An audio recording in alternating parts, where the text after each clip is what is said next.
El dia d'octubre els catalans i les catalanes vam guanyar la nostra llibertat i ho vam fer de la millor manera que ho pot fer una societat europea, que és de manera cívica, de manera convivencial, donant-nos les mans gent que pensem coses molt diferents i que tenim orígens molt diversos però que coincidim en el mateix, en voler un futur de llibertat per tots nosaltres i sobretot pels catalans i les catalanes del futur, aquells que encara no han nascut o aquells que encara no han arribat a viure a casa nostra. El dia 1 d'octubre s'inscriurà amb lletres d'or a la història de Catalunya i, si m'ho permeteu, també a la història d'Europa. Perquè el que va fer Catalunya, el que veu fer homes i dones de Catalunya fent possible l'1 d'octubre, és una conquesta de llibertat en la millor manera possible, de la millor manera que una societat espera de la seva gent, que és sense ús, efectivament nosaltres no, sense ús de la violència, i plantant cara amb resistència pacífica a les agressions i a les provocacions.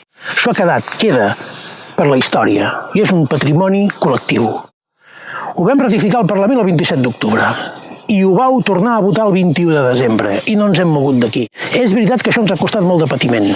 És veritat que això també té incerteses, però justament per alleugerir les incerteses i els patiments, per aclarir encara més aquest camí cap a la plena llibertat, cap a la República Catalana, sobre aquelles pedres fonamentals que vam posar entre tots i totes el dia 1 d'octubre, hem de construir espais polítics que ho facin possible. És el que us proposem un grup de dones i homes que d'orígens diversos, de procedències polítiques diverses també, ens hem posat d'acord a fer aquesta crida nacional.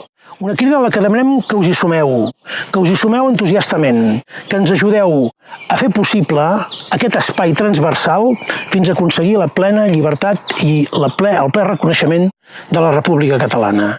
De no desaprofitar cadascun de les passes i els passos que tindrem oportunitat de recórrer en els propers mesos, siguin eleccions o siguin altres reptes que tenim plantejats com a país.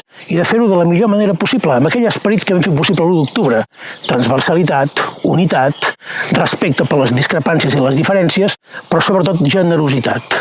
Insistim, no per gaudir-ne nosaltres, sinó sobretot per posar aquesta conquesta al servei de les generacions futures. Fem-ho possible de l'única manera que els catalans podem fer possibles les coses, que és entre tots. Comptem amb tu.